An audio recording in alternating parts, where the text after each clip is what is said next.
Hello.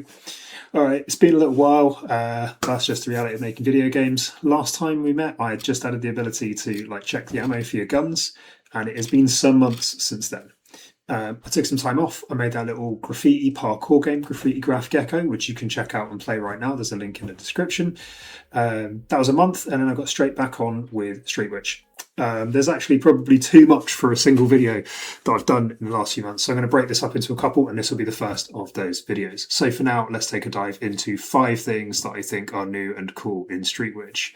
Number 1 is shotguns. I made a goblin with a pump action, and when you killed him, he dropped a sawn off, but that made no sense. So my pump action was missing a handle, and you couldn't tell that when it was just a goblin, but it was obvious when it was first person. So I made a handle for the pump action shotgun, and now the pump action goblin drops a pump action shotgun, and the pump action shotgun you can grab from him is super dope.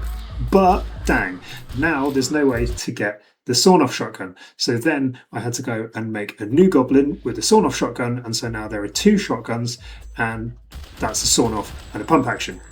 But then they needed to share the same ammo, so I rewrote all of the ammo code stuff so that those 2 guns could share bullets, and now that's fixed. 2 different shotguns, 2 different shotgun enemies, 1 ammo type for both of those.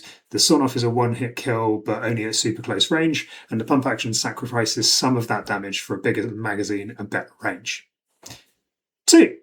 Health visualization. So I don't really want any on-screen HUD or clutter, but someone pointed out that you can tell when you're dying because you get the red outline around the whole of the outside of the screen, but that's just the last 20% of your health, and that means that 80% of the time you have no idea how hurt you are, which is kind of like being alive. Anyway, so now when you look at a healing item, it pops up your health in the corner of the screen, and it also shows your health for a couple of seconds when you take damage.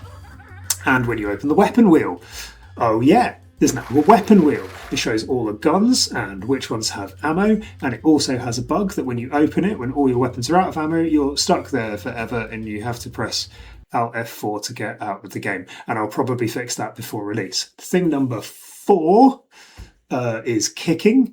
I've done kicking before. In fact, I made a whole example project for kicking that you can watch and then download for your own easy FPS games. But in that example, when you kick, you holster your weapon.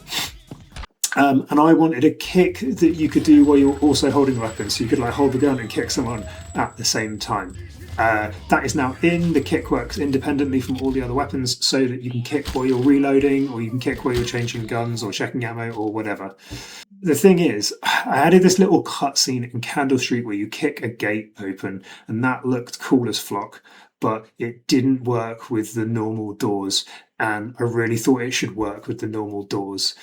Plus, normal doors are really wide, and so I stupidly made a completely custom door system. The custom doors can be kicked open or normally opened, and sometimes when you kick them they just fall off their hinges, and much like in real life, there's not really an advantage to kicking a door open. It just looks cool, but you can do it now, and I'm really happy with it. And thing 5 is the Candle Club. Candle Club is one of the last maps in the game, and I really wanted it all to be in sync. So basically every character and every light that is moving in the level is moving in time with the music. The music is generated in code, and that gives me the hooks to keep the lighting and the dancers moving in time with the tunes. But really the coolest thing in this area is activation. Enemies, by default, have this very cheesable behavior where they only activate individually. So you can kind of cheesily move into a room and kill them one at a time. And so we solved that with some FSM scripts that means enemies alert each other when they see the player. And I shared that script in another video, so you can go and check that out and use it in your own projects. But what I've done here, though, is extend that functionality so that the enemies and the dancers won't react until you shoot your weapon. So you can enter the club, you can look around, but the fighting doesn't start until you shoot. And as soon as you fire, all hell breaks loose. I'm working on another video right now that's looking at all of the new shader effects and lighting effects that you've been able to see in this video, as well as looking at all of the other enemies and characters that have been added since the last update. And I will get back to making tutorial videos and examples for all of this stuff soon. Let me know in the comments if there are specific things from the game that you would like tutorials on how to do. See ya!